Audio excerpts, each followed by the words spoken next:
오늘은 여러분 인권의 의미와 변화 양상 중에서 어떠한 인권이 새롭게 등장하고 있는가라는 주제로 같이 수업을 하도록 하겠습니다. 교과서는 103페이지가 되겠습니다.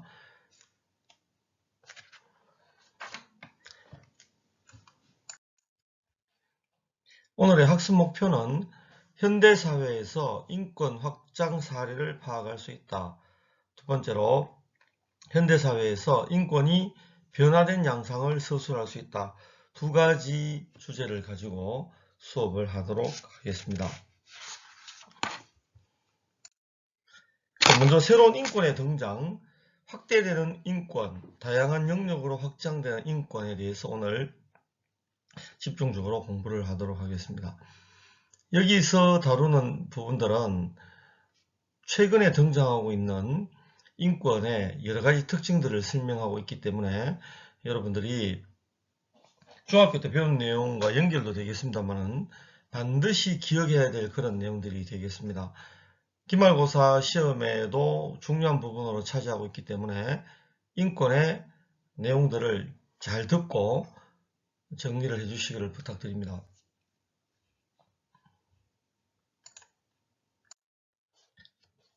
먼저 103페이지를 여러분들 한번 보시겠습니다. 103페이지에 보면은 주제가 어떠한 인권이 새롭게 등장하고 있는가라고 되어 있습니다. 첫 번째 주제로 더욱 확대되는 인권이 되겠습니다. 지금부터 우리가 공부할 내용들은 인권의 종류들을 공부하는데 인권이 시대가 바뀌면서 계속 점점 더 많은 종류가 생겨나고 또 그 시대에 맞게끔 인권이 변화되고 있다는 것을 알 수가 있습니다. 여러분들 중학교 때 인권에 대한 공부를 했겠습니다만은 고등학교 때는 시험과 직결되고 이게 법과 정치라는 과목이 수능 과목이 있습니다. 거기에 보면은 정치와 법이라는 과목이 있는데 정치와 법이라는 과목에 보면 굉장히 중요하게 취급되는 그런 부분들이 되겠습니다. 먼저 그 103페이지 밑에를 보시면은 인권에 확대해서 제1세대 인권, 그리고 제2세대 인권, 제3세대 인권이라는 내용이 103페이지 밑에 나와 있죠. 여기 나와 있는 내용들이 기말고사 아주 밀접한 관계를 가지고 있는 그런 내용들이 되겠습니다. 자, 먼저 1세대 인권에 대한 공부를 하도록 그렇게 하겠습니다. 1세대, 2세대, 3세대 인권이란 이 말은 프랑스의 법률가인 카렐 바스크라는 사람이 있습니다. 카렐 바스크라는 사람이 프랑스 혁명에서 나온 세 가지 구호를 가지고서 적용시킨 것이다. 그렇게 볼 수가 있겠습니다. 여러분들 그 프랑스 혁명 이후에 이제 프랑스 국기가 나오죠. 여러분 프랑스 국기의 색깔이 어떻게 되는지 알고 있죠? 예, 이렇게 해서 맨 왼쪽 편이 여기는 이제 파란색으로 채워지겠죠. 예, 파란색으로 채워지는 이 부분들이 다시 한번 채워보겠습니다. 예, 자, 색깔이 잘 안 나오는데 파란색. 자, 파란색으로 채워지는 국기 색깔이 있고 그 다음에 흰색 그리고 이제 붉은색, 붉은색으로 채워지겠죠. 이렇게 채워지는 국기가 바로 프랑스 국기가 되겠습니다. 이 파란색이 상징하는 것은 자유를 상징하죠. 자유를 상징하고 그 다음 흰색이 상징하는 것은 평등이 되겠습니다. 평등. 그 다음에 빨간색은 혹시 여러분들 기억하십니까? 박애, 그러니까 아주 넓게 사람들을 사랑하자 하는 그런 박애의 정신, 사랑이 되겠죠. 넓을 박, 그리고 사랑의 자입니다. 프랑스 국기가 상징하고 있는 파란색, 흰색, 그리고 붉은색, 이거는 바로 자유, 평등, 박애, 이 세 가지를 상징하는 것인데 여기에서 힌트를 따서 인권을 세 가지 종류로 이렇게 구분했다, 그렇게 볼 수가 있겠습니다. 자, 먼저 1세대 인권입니다. 1세대 인권은 자유권이 되겠습니다. 자유권은 자유권적 기본권이라고 하는데 가장 역사가 오래된 기본권이다, 이렇게 이야기를 할 수가 있겠습니다. 1세대 인권 옆에다가 좀 적어주면 좋겠죠. 1세대 인권 자유권은 어떤 특징이 있다고요? 가장 역사가 오래된 기본권이다. 이렇게 적어주시면 좋겠습니다. 다시 설명합니다. 1세대 인권, 자유권은 가장 역사가 오래된 기본권이 되겠습니다. 1세대 인권은 언제부터 등장했느냐? 근대 시민혁명 이후부터다라고 그렇게 이야기를 합니다. 3대 시민혁명을 전번 시간에 우리가 공부를 했죠.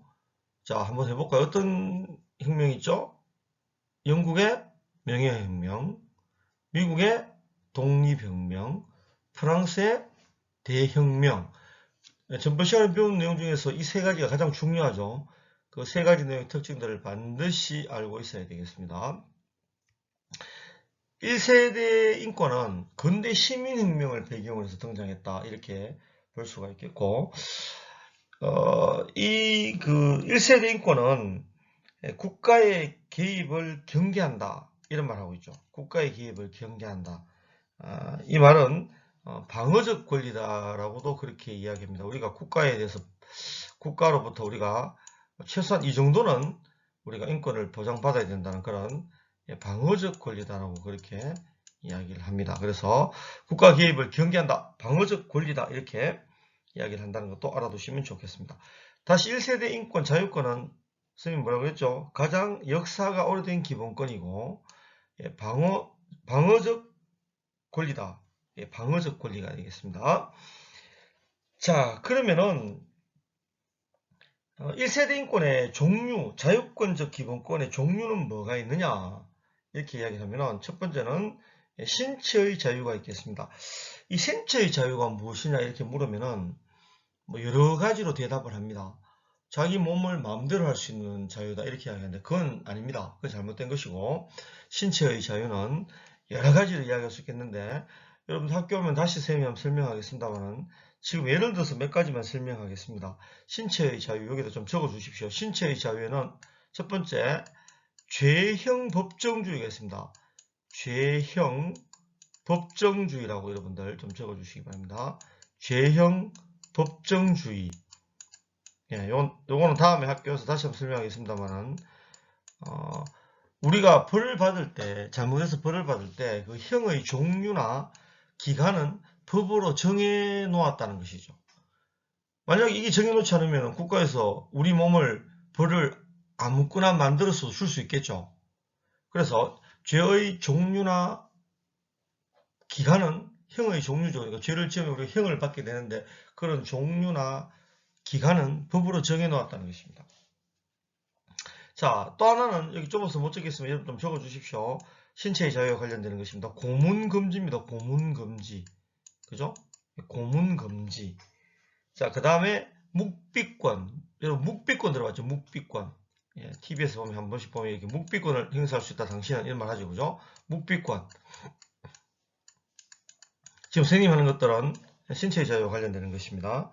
자, 그리고 영장제도. 영장제도. 예. 그 다음에 연좌제 금지. 연좌제라고 있습니다. 아버지가 잘못하면 아들까지 벌을 받는 연좌제가 되겠습니다. 연입니다. 연이 아니고 연좌제 금지.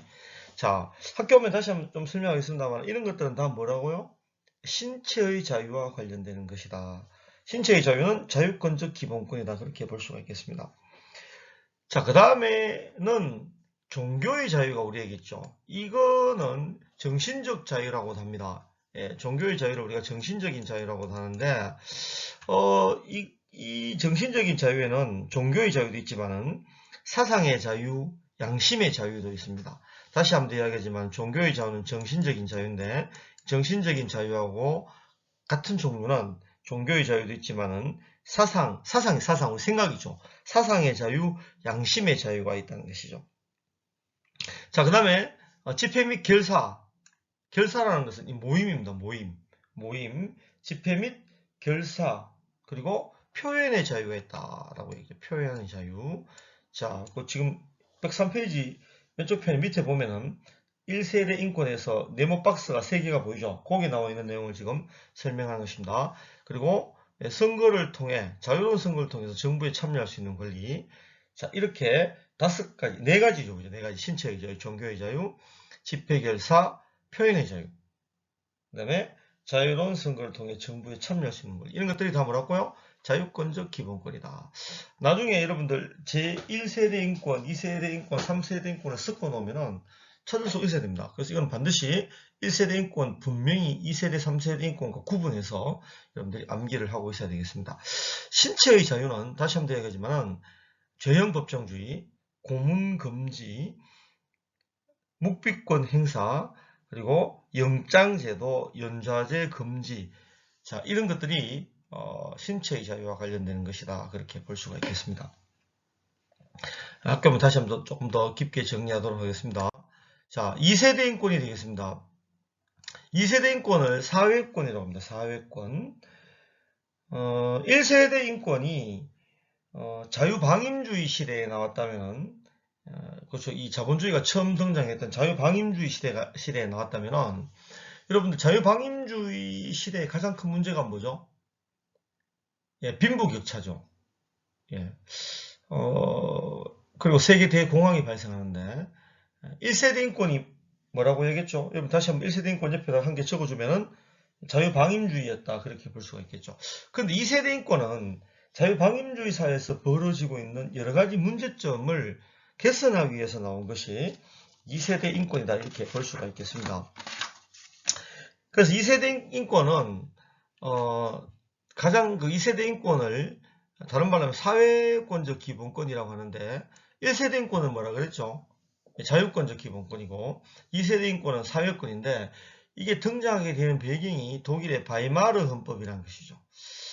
이 독일의 바이마르 헌법 1919년도 우리가 앞에서 공부를 했었는데 1919년도에 만들어진 이 독일의 바이마르 헌법이 바로 우리의 사회권을 보장하고 있는 대표적인 그런 헌법이다 이렇게 볼 수가 있겠습니다. 그리고 이제 바이마르 헌법 이후에 여러분 세계 인권 선언이 발표되면서 그 이후에 더욱더 확산되었다. 뭐가? 사회권이 그렇게 볼 수가 있겠죠. 자, 특징은 뭐냐면은 사회가 약자의 인간다운 삶을 보장하기 위해서 국가의 개입을 필요로 했다.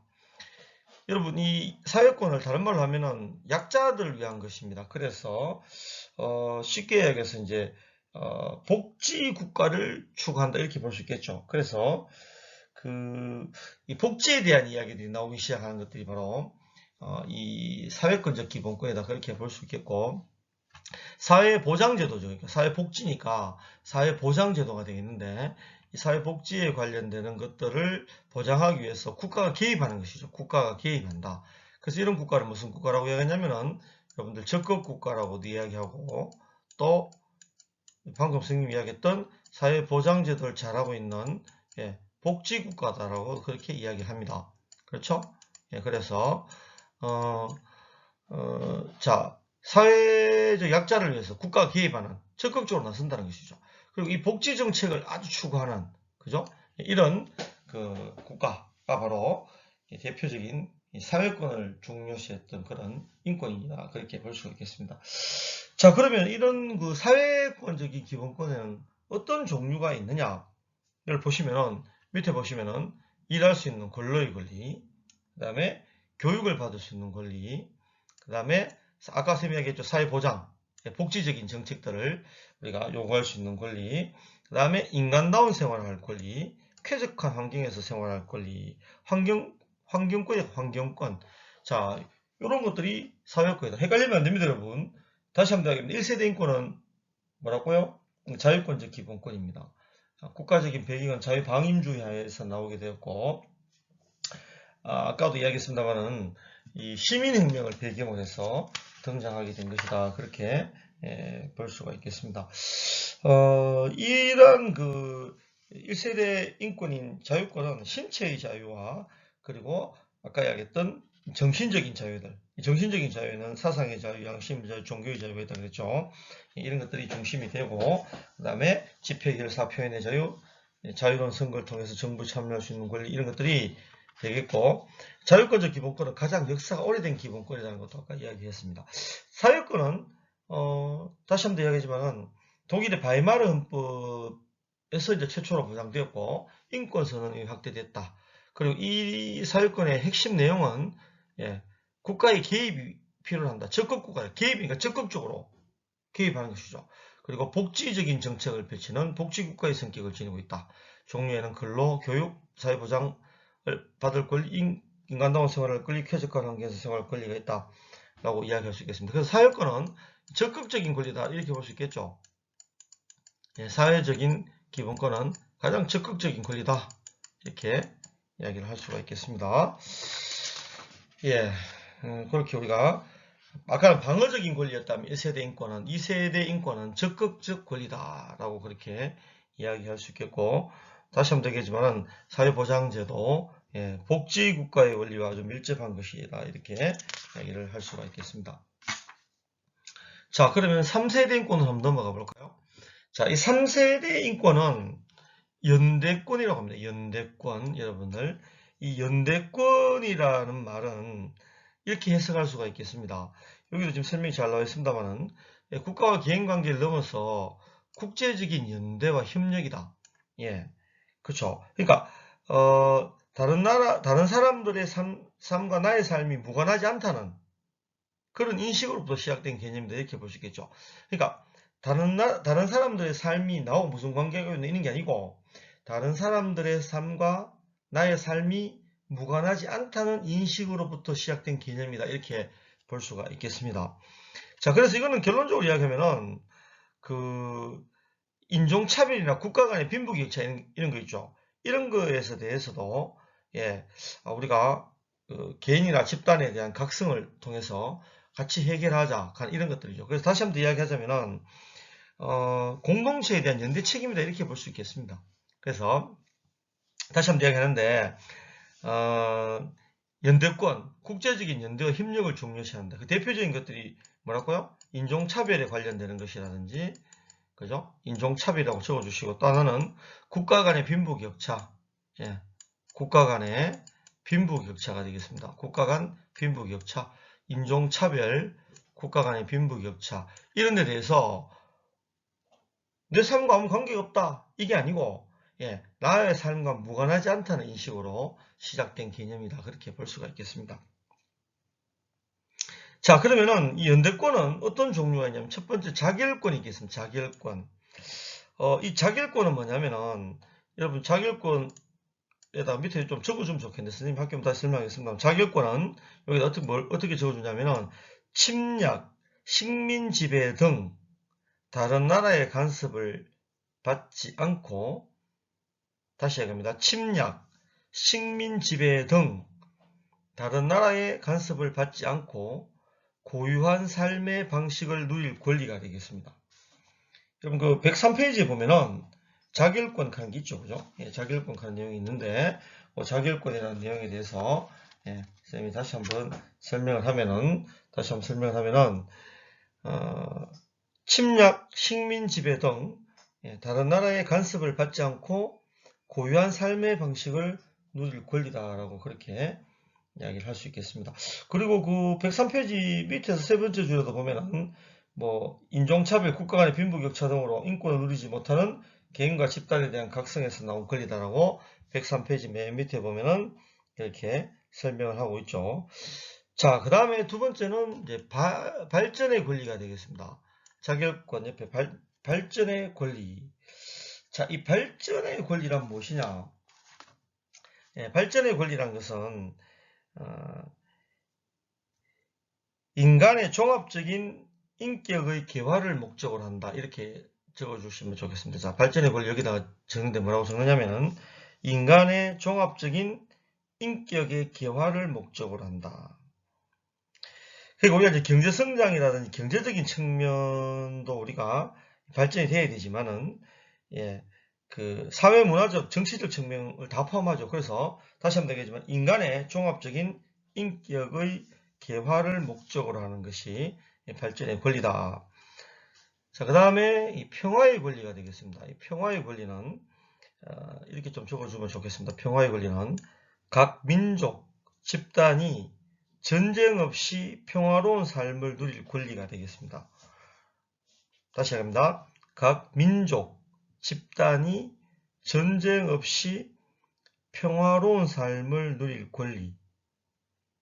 다시 한번 얘기하면은 각 민족 집단이 전쟁 없이 평화로운 삶을 누릴 권리. 자, 그러니까 각 민족 집단이 전쟁 없이 평화로운 삶을 누릴 권리가 우리한테 있다는 것이죠. 모든 사람에게 다 있다는 것이죠. 그래서 이런 것들을 위해서 국가 간에 연대를 해야 된다. 협력을 해야 된다. 하는 그런 이야기들이죠.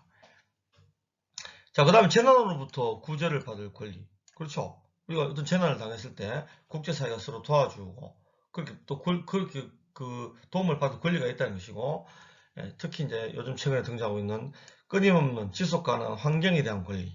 예, 끝없는 우리가 여러분 계속해서 환경적인 것들은 어떠한 경우에도 우리가 오염된 상황에 살지 않을 권리가 있습니다. 그래서 국가 간의 연대가 필요한 그런 부분들이 되겠죠.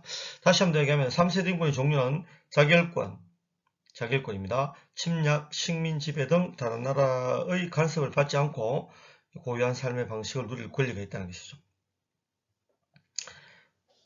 또 그럼 자기 민족이나 집단 일을 자유롭게 결정할 수 있겠죠. 그런 권리도 포함되겠고, 발전의 권리가 좀 약간 말이 좀 어렵습니다만, 발전의 권리라는 것은 인간의 종합적인 인간의 개화를 목적으로 하는 권리다. 그렇게 볼 수 있겠습니다. 인간을 개화시키는 그런 목적으로 하는 권리, 평화의 권리, 각 민족 집단이 전쟁 없이 평화로운 삶을 누릴 권리, 예, 재난으로부터 구제받을 권리, 지속 가능한 환경에 대한 권리. 자, 역시 몇 가지죠? 5가지가 되겠습니다, 여러분. 자, 그럼 총 우리가 보면은 이제 1세대 인권이 4개죠.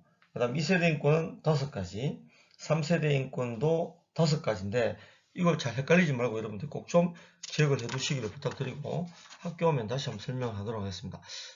그러면 보충해서 3세대 인권인 연대권은 무엇이냐? 예. 자, 이 사진은 한국국제협력단 코이카라고 들어보셨죠? 예, 코이카에서 코이카라는 것을 우리 교과서 사진도 나와 있죠. 103페이지도 나와 있습니다만, 예, 코이카라는 곳에서 코이카가 탄자니아 학교에 학용품을 전달하는 모습이다. 뭐 그렇게 이야기를 합니다. 그래서 이거는 이제 우리가 이 국제협력 단체를 만드는 가장 큰 이유가 뭐냐면은 바로 이런 내용이죠. 국가와 개인 간의 관계를 넘어 전 인류의 평화, 지속 가능한 발전 등을 추구하는 연대권이 강조되면서 이렇게 되었다. 그러니까 여러분 국제협력 활동, 뭐 여러분 우리가 지금 보면 국제사회에 수많은 기구들이 있죠. 예, 국경 없는 의사회라는 것도 있고, 그죠? 예, 엠네스티도 있고, 종류가 정말 많죠. 이런 기관들이 결국은 여러, 그 유엔도 여러분들 뭐 대표적인 것이지만은 국제사회가 연대해서, 예, 뭐 어려운 사람들 도와주고, 예, 그리고 인류의 평화를 위해서 또 지속 가능한 발전을 위해서 협력한다는 것이, 예, 되겠습니다. 자, 그래서 우리가 3세대 인권, 이 연대권까지 한번 알아봤습니다. 다시 한번 되겠습니다. 1세대 인권이 뭐라고요? 예, 자유권이죠. 자유권이 나오게 된 가장 큰 배경이 뭐라고요? 예, 시민혁명이다. 이렇게 우리가 근대 시민혁명 이후다 이렇게 볼 수 있겠고, 예, 국가의 개입을 좀 경계하는 이런 측면이 있었죠. 자, 그 다음에 두 번째 제2세대 인권은 사회권이라고 하는데 가장 적극적인 권리고, 예, 복지국가와 아주 밀접한 관련을 가지고 있고, 독일의 바이마르 헌법에서 최초로 보장되었다. 그리고 세계인권선이 확산된 것이다. 예, 그래서 오히려 국가가 개입한다. 이거는 결국 국가가 개입한다는 것은 뭐냐면은 적극적으로 나서서 사회보장제도를 실시하겠다 하는 그런 의미가 되겠습니다. 근로, 교육, 사회보장, 인간다운 생활, 쾌적한 환경에서 생활할 권리가 되겠습니다. 그죠? 그리고 마지막 제3세대 인권은 바로 연대권이 되겠습니다. 그래서 자유권, 사회권, 연대권으로 이렇게 발전했고, 그 다음에 이 연대권의 종류는 자결권, 발전의 권리, 평화의 권리, 재난으로부터 구제를 받을 권리, 지속 가능한 환경에 대한 권리, 이렇게 종류들을 한번 보았습니다. 다음은 다양한 영역으로 확장되고 있는 인권에 대한 공부를 한번 해보도록 하겠습니다. 인권은 방금 이야기했던 3가지 이외에도 지금 어떤 식으로 이게 확장이 되고 있느냐. 첫째, 사회 경제의 급속한 변화와 사회 복잡성 때문에 그렇다. 사회가 굉장히 지금 빠르게 변화하고 있죠. 굉장히 복잡해지지 않습니까? 그러니까 이렇게 급속하게 변하고 사회가 복잡하기 때문에 다양한 인권이 만들어진다는 것이죠. 자, 특히 우리 도시민, 우리 요즘 도시에 사는 사람들이 많지 않습니까? 그래서 이 도시에 사는 사람들이 누려야 될 인권, 필요한 인권이 무엇인가? 이게 바로 뭐냐면은 다양한 영역 확장된 인권인데, 자, 우리나라는 도시화가 이제 60년대부터 이루어졌다 이렇게 이야기하죠. 예, 산업화와 도시화가 진행되었다라고 이야기하는데, 이 도시화라는 것은 농촌의 인구가 도시로 움직이는 것들이죠. 그래서 우리나라 같은 경우에는 지금 거의 한 90%가 도시화를 일으키는 있는 그런 특징을 지금 보이고 있습니다. 농촌을 떠나서, 예, 그 여러분들 이촌향도라고 들어봤죠? 농촌에서 도시로 향하는 이런 것들이 바로 도시화다 이렇게 볼 수가 있겠습니다. 자, 근데 이 도시화가 이루어지니까 도시에 많은 문제가 생겼죠. 도시 문제라고 합니다. 그래서 그 도시 문제 중에 가장 대표적인 것이 도시의 기반 시설이 부족하고 범죄가 증가하고 대기오염, 수질오염이 되겠습니다.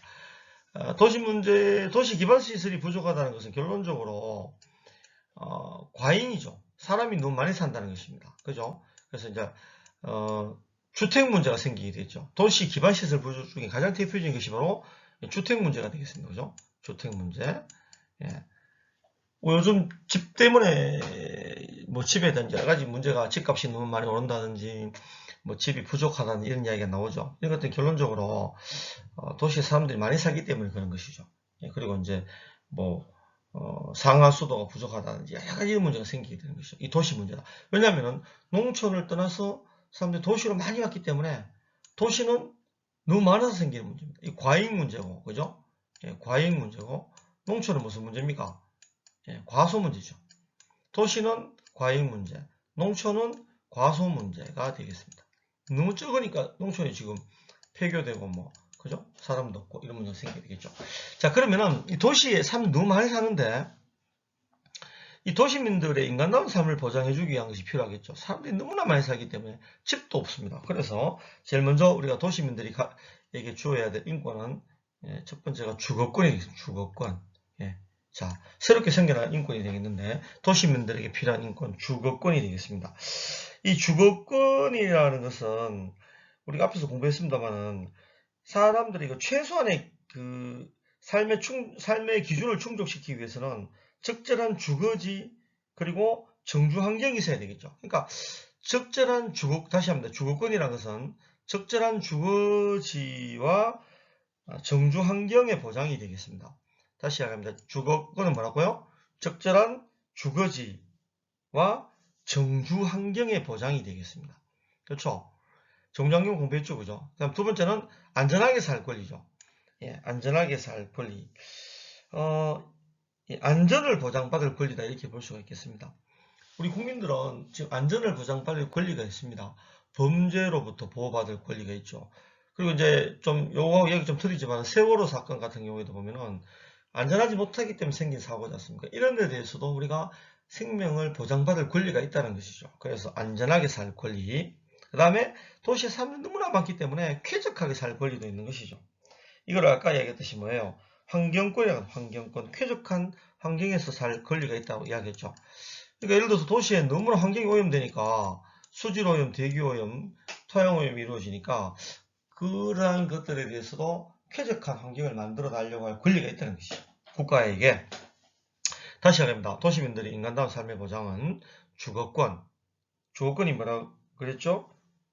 예, 주거지 및 그 정주 환경에 대한 보장입니다. 알겠죠? 예, 그 다음에 안전권, 안전하게 살 권리, 예, 안전을 보장받을 권리가 있다는 것입니다.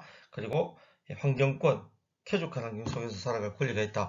세 가지가 뭐라고요? 도시민들에게 필요한 인권이라고 하는 것입니다. 자, 그 다음에 이제 최근에 또 하나 등장하고 있는 권리는 문화권이 되겠습니다. 이 문화권은 문화적 경험이 증가한다. 일상생활에서 문화적 의미가 강조된다라고 이렇게 이야기를 하고 있는데, 이 문화권에 대해서는 이렇게 한번 정의를 할 수가 있겠습니다. 자, 누구나 문화활동에 참여하고, 한번 적어 주실래요? 문화권이 무엇이냐면은, 누구나 문화활동에 참여하고, 예, 누구나 문화활동에 참여하고, 문화를 향유할 권리입니다. 향유, 누릴 수 있는 권리가 있다는 것이죠. 예, 향유할 수 있는 권리가 되겠습니다. 다시 한번 드립니다. 누구나 문화활동에 참여하고 문화를 향유할 수 있는 권리가 되겠습니다. 아시겠죠? 다시 한번 얘기합니다. 누구나 문화활동에 참여하고 문화를 향유할 수 있는 권리가 되겠습니다. 누릴 수 있는 권리. 여러분 지금 누구나 우리가 문화활동에 참여할 수 있죠. 그리고 문화를 누릴 수 있죠. 예. 그리고 또 한 가지 더 예를 든다면 자기 자신을 예술적으로 표현할 수 있는 권리도 문화권입니다. 다시 한번 더 여러분 한 가지 더 추가시키면 뭐라고요? 자신을 뭐라고 했죠? 예술적으로 표현할 수 있는 권리입니다. 알겠죠? 자신을 예술적으로 표현할 수 있는 권리도 문화권입니다. 다시 한번 정의합니다. 문화권은 뭐냐면 누구나 문화활동에 참여하고 문화를 향유할 수 있는 권리.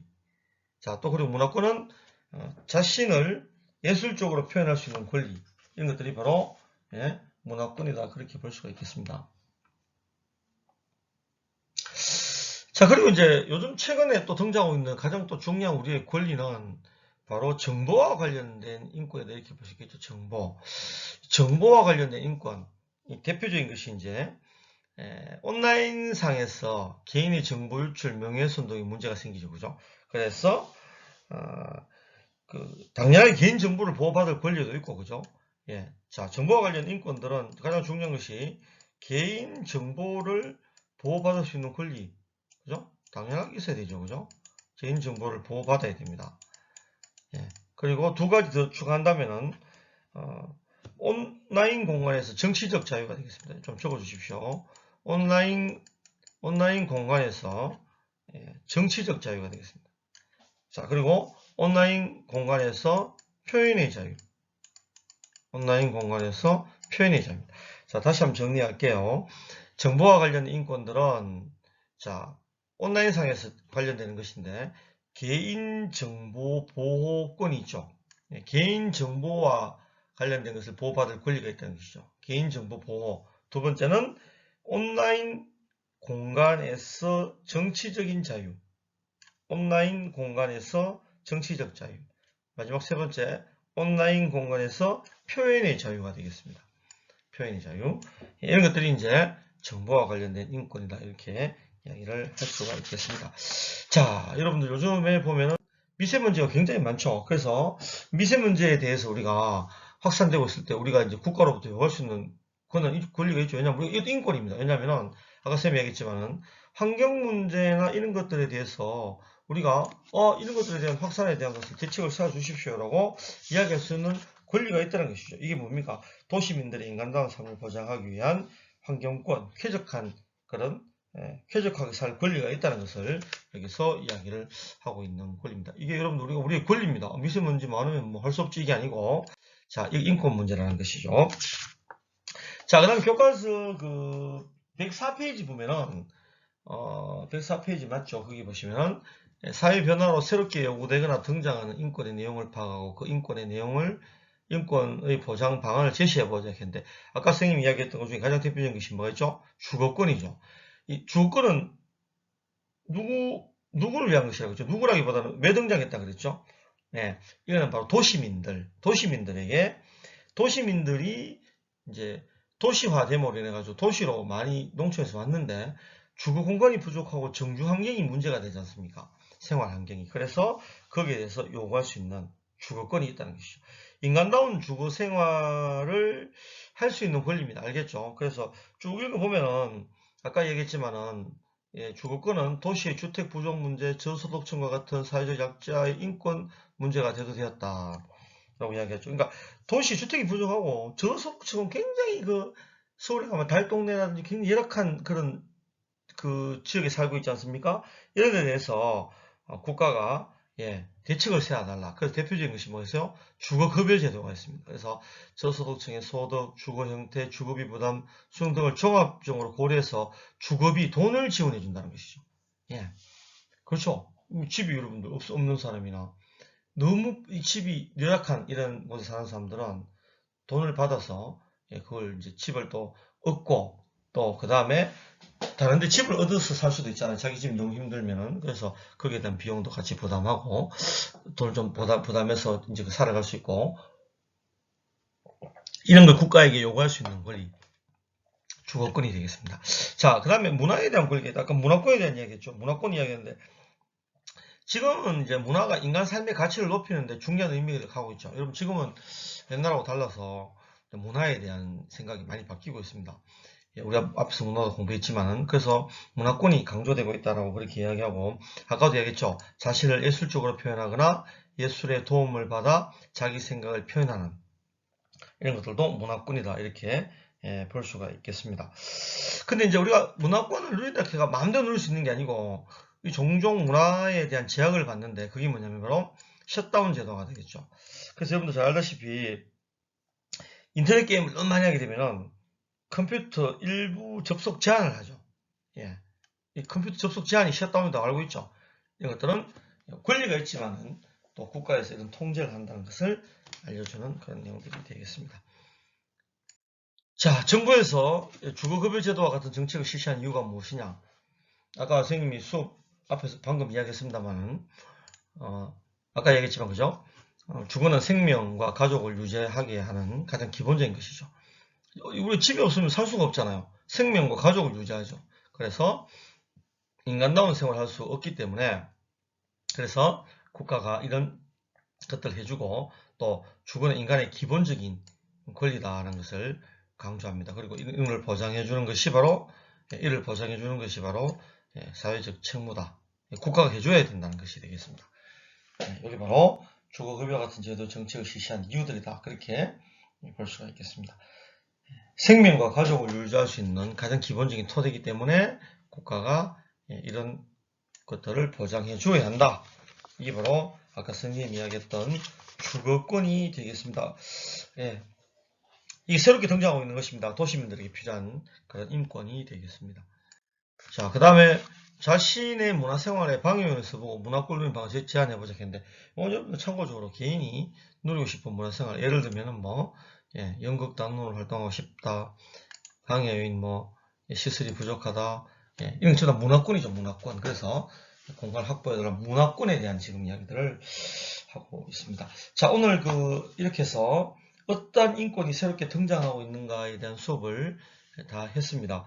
다시 한번 이야기하지만은 1세대 인권, 2세대 인권, 3세대 인권, 1세대 인권 자유권, 2세대 인권 사유권, 3세대 인권 연대권의 종류들 있죠. 반드시 기억해 두시고 어떤 성격을 가지고 있는가를 꼭 좀 기억해 주시기 부탁드리고, 또 이제 오늘 공부했는 것 중에서 다양한 영역으로 확장되고 있는 인권 중에서 도시민들에게 필요한 인권, 주거권, 안전하게 살 권리, 쾌적하게 살 권리가 되겠고, 그리고 이제 문화권이 무엇이냐? 지금 다양한 영역 확대된 인권 중에서 도시민들에게 관련 인권도 있지만은 문화권도 있고, 또 정보 관련 인권도 있고, 이런 내용들을 오늘 공부했는데 굉장히 중요한 부분들입니다. 여러분들 시험에 출제될 만한 것들이 많기 때문에 여러분들 다시 한번 정리를 잘 해주시고 필기를 잘 해놓으시고 교과서를 잘 봐주시기 바랍니다. 자, 이제 온라인 수업 두 번째, 이제 우리가 4단원의 두 번째 했는데, 다음 시간에는 우리가 학교에서 이제 시험을 치고 여러분들 그 다음에 이제 만나서 또 정리를 하고 그렇게 하도록 하겠습니다. 시험이 좀 연기되어서 조금 여러분들 이제 신경이 많이 쓰이겠습니다만, 그래도 어떻든 간에 중간고사 준비 잘 해주시고 또 기말고사를 위한 수업도 잘 정리를 해주시고, 수업에 집중하지 않는 학생들은 다시 한번 수업을 들어서 잘 좀 정리를 해두시기를 부탁을 드리겠습니다. 여러분 잘 지내고 학교에서 만나도록 하겠습니다.